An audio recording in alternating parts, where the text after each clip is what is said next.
নির্বাচন মানেই দেশজুড়ে পোস্টারের ছড়াছড়ি, রাস্তায় ঝুলে থাকা ব্যানার ফেস্টুন তো আছেই।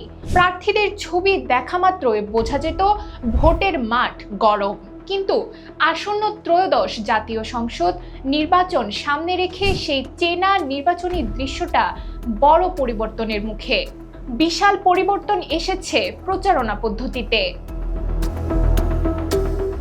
আগামী 12 ফেব্রুয়ারি অনুষ্ঠিত হতে যাওয়া জাতীয় সংসদ নির্বাচনে নির্বাচন কমিশন একগুচ্ছ নতুন বিধান যুক্ত করেছে, যার ফলে এবারের নির্বাচনী প্রচারণা হতে যাচ্ছে ভিন্ন। চলুন জেনে নেই কি কি পরিবর্তন আসছে। প্রথমবারের মতো জাতীয় সংসদ নির্বাচনে কোনো ধরনের পোস্টার পুরোপুরি নিষিদ্ধ করা হয়েছে। নির্বাচন কমিশনের মতে পোস্টার ছাপানোর পর সেগুলো লেমিনেটিং করার কারণে জলাবদ্ধতা সৃষ্টি হয়, কালি ফসলের ক্ষতি করে এবং পোস্টার লাগানো নিয়ে প্রার্থীদের মধ্যে সংঘাত তৈরি হয়। তাই পরিবেশ সুরক্ষা ও শৃঙ্খলা বজায় রাখতেই এই সিদ্ধান্ত। ফলে দেয়াল, গাছ বা বাজারের মোড়ে আর দেখা যাবে না প্রার্থীদের রঙিন পোস্টার। বাংলাদেশের ইতিহাসে এই প্রথম পোস্টার ছাড়া জাতীয় নির্বাচনী প্রচারণা হতে যাচ্ছে। পোস্টার বন্ধ হলেও প্রচারণা একেবারে থেমে যাচ্ছে না। প্রার্থীরা লিফলেট, হ্যান্ডবিল ও ফেস্টুন ব্যবহার করতে পারবেন।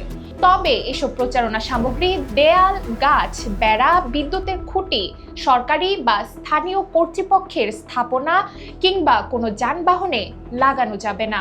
এছাড়া ব্যানার বা ফেস্টুনে রাজনৈতিক দলের ক্ষেত্রে দলীয় প্রধান ছাড়া অন্য কারো ছবি ব্যবহার নিষিদ্ধ করা হয়েছে।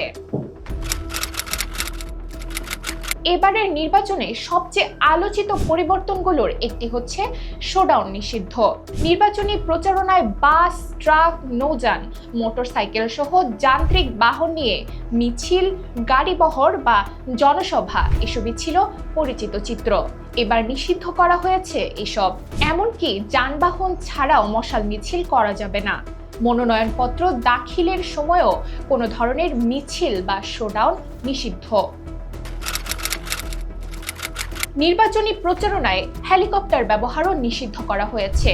তবে ব্যতিক্রম হিসেবে রাজনৈতিক দলের সভাপতি ও সাধারণ সম্পাদক চাইলে হেলিকপ্টার ব্যবহার করতে পারবেন। সাধারণ প্রার্থী বা অন্য নেতাদের জন্য এই সুযোগ নেই। এবার প্রথমবারের মতো নির্বাচনী প্রচারণায় সামাজিক যোগাযোগ মাধ্যম ব্যবহারের জন্য আলাদা বিধান যুক্ত করেছে নির্বাচন কমিশন। প্রার্থী তার নির্বাচনী এজেন্ট বা সংশ্লিষ্ট দলকে প্রচারণা শুরুর আগে ব্যবহৃত সামাজিক যোগাযোগ মাধ্যমের নাম, অ্যাকাউন্ট, ইমেইল সহ সব শনাক্তকরণ তথ্য রিটার্নিং কর্মকর্তার কাছে জমা দিতে হবে। নির্বাচন কমিশন স্পষ্টভাবে জানিয়েছে, নির্বাচন সংক্রান্ত প্রচারণায় কৃত্রিম বুদ্ধিমত্তা বা এআই ব্যবহার করে বিভ্রান্তিকর কন্টেন্ট তৈরি করা যাবে না। ভুয়া ভিডিও, ছবি বিকৃতি, ভুল তথ্য, বানোয়াট খবর কিংবা কাউকে হেয় করার উদ্দেশ্যে তৈরি কন্টেন্ট নিষিদ্ধ। একই সঙ্গে সামাজিক যোগাযোগ মাধ্যমে ঘৃণা বা বিদ্বেষমূলক বক্তব্য, ব্যক্তিগত আক্রমণ কিংবা উস্কানিমূলক ভাষা ব্যবহারেও কড়াকড়ি আরোপ করা হয়েছে। ধর্মীয় বা জাতিগত অনুভূতির অপব্যবহার হয় এমন কোনো কর্মকাণ্ডও নিষিদ্ধ।